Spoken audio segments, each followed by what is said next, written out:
Praise the Lord. இன்றைக்கான வசனம், பொன்னால் செய்யப்பட்ட நானாவித பாத்திரங்களிலே பானம் கொடுக்கப்பட்டது. முதல் தரமான திராட்சரசம் ராஜஸ்திதிக்கு ஏற்க பரிபூரணமாய் பரிமாறப்பட்டது. இந்த பொன்னால் செய்யப்பட்ட பாத்திரம், திராட்சரசம், அதாவது முதல் தரமான திராட்சரசம், உலக பிரகாரமா பார்த்தா இது அகாஸ்வேரு ராஜாவோட அந்த செல்வாக்க குறிக்கிறதா இருக்குது. பெருமைய குறிக்கிறதா இருக்குது. இந்த மாதிரி காரியங்கள சொல்லுது. ஆனா, இதுல ஆண்டவர் ஒரு விஷயத்த சொல்றாரு.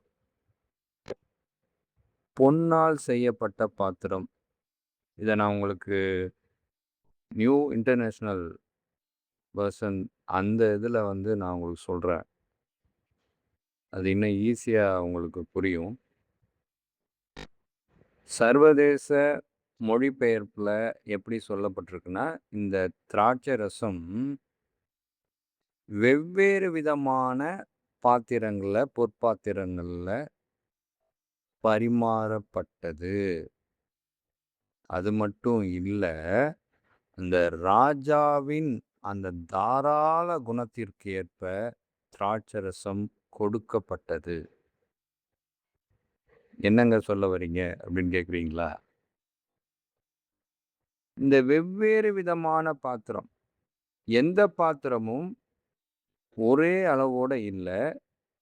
அது வேறுபட்டு காணப்படுகிறது. இது போலத்தான் ஆண்டவர் நம்மை தெரிந்தெடுத்திருக்கிறார். ஒவ்வொரு பாத்திரமாகிய நாம் வேறுபட்டு காணப்படுகிறோம். ஒரே மாதிரி இருக்க மாட்டோம். ஒவ்வொருத்தருக்கும் ஆன காரியங்கள் வேறுபட்டிருக்கும். 12 பேர் அப்போஸ்தலர்கள் இருந்தாலும், அந்த 12 பேருக்குள்ளும் வேறுபட்ட காரியங்கள் இருந்தது. பேதுரு அப்போஸ்தலருக்கே ஒரு பில்லர் ஆஃப் பேதுரு அப்படின்னு சொல்லப்பட்டாலும், பேதுருவோட காரியங்கள் வேறையா இருந்தது. பவுலோட காரியங்கள் வேறையா இருந்தது. யோவானோட காரியங்கள் வேறையா இருந்தது. யோவான் அதிகமாய் பேசியிருக்கிறத பார்த்தீங்கன்னா, உன்னதத்தை குறித்து, ஆவிக்குரிய உன்னதம், ஆவிக்குரிய ஆழம் அதிகமாய் பேசியிருப்பார் யோவான். பேதுரு ஆவிக்குரிய ஆழத்தையும் பேசியிருப்பார், நடைமுறையையும் பேசியிருப்பார், ஒரு நடுநிலையாகவும் பேசியிருப்பார், எல்லா விதத்திலையும் பேசியிருப்பார். பவுல் அனைத்து காரியங்களையுமே பேசியிருப்பார். இப்படி ஒவ்வொரு விஷயமும் வேறுபட்டு இருக்கிறது. இது போலத்தான் ஆண்டவர் நம்மை தெரிந்தெடுத்திருக்கிறார் அப்படின்னு இங்க ஆண்டவர் சொல்றார். உலக பிரகாரமாவே பாருங்களேன், ஒவ்வொருத்தருக்கும் எவ்வளோ டிஃப்ரெண்ட் இருக்கு. தோற்றத்துல டிஃப்ரெண்ட் இருக்கு, பேச்சுல டிஃப்ரெண்ட் இருக்கு, செயல்ல டிஃப்ரெண்ட் இருக்கு. எல்லா விதத்திலையும் டிஃப்ரெண்ட் இருக்கு. ஏன் ஃபுட்ல கூட டிஃப்ரெண்ட் இருக்கு. அவங்க சாப்பிட்ற சாப்பாடு. இங்கே தமிழ்நாட்டில் ஒரு சாப்பாடு சாப்பிட்றாங்க, நார்த்தில் ஒரு சாப்பாடு சாப்பிட்றாங்க, இன்டர்நேஷ்னலில் ஒரு சாப்பாடு சாப்பிட்றாங்க. எல்லாம் மாறுதுல்ல. எப்படி பாருங்க. அப்படிதான் ஆண்டவர் ஒவ்வொருத்தரையும் தெரிந்தெடுத்திருக்கிறார். அதனால நம்ம யாரையுமே குறைச்சி எடை போடக்கூடாது. எடையும் போட முடியாது. ஏன்னா ஒவ்வொருத்தருக்கான தாளந்தை கொடுத்து ஆண்டவர் நடத்தி கொண்டிருக்கிறார். ஒவ்வொருத்தருக்கும் ஒவ்வொரு விதமான பொற்பாத்திரம். அதிலே திராட்சரசம், ராஜாவின் தாராள குணத்திற்கேற்ற திராட்சை ரசம். இந்த திராட்சை ரசம்ங்கிறது என்ன? திராட்சை ரசம் என்ன சொல்லப்படுதுன்னா, புதிய உடன்படிக்கைக்குரிய திராட்சை ரசம். இது புதிய உடன்படிக்கைக்குரிய திராட்சை ரசம். ஆண்டவர் கடைசியா அந்த பந்தி இருக்கும்போது, ராபோஜன பந்தி இருக்கும்போது அவர் சொல்லுவார், இது என்னுடைய இரத்தம். இது புதிய உடன்படிக்கைக்குரிய திராட்சை ரசம். அவர் இரத்தமாயிருக்கிறது.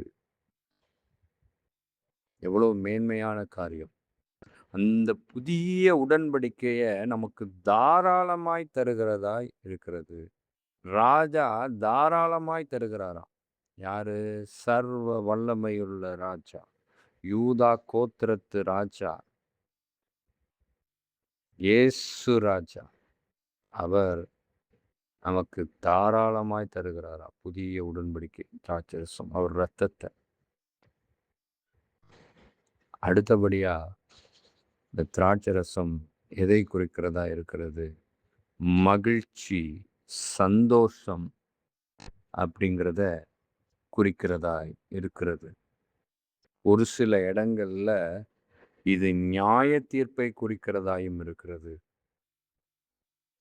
அதற்கும் மேலாக இது ரட்சிப்பை குறிக்கிறதா இருக்கிறது. அந்த கானா ஒரு கல்யாணத்துல அந்த பழைய திராட்சரசம் அங்கே தீர்ந்து போனது. புதிய திராட்சரசம் அங்கே உண்டானது. புதிய உடன்படிக்கை அங்கே உண்டானது.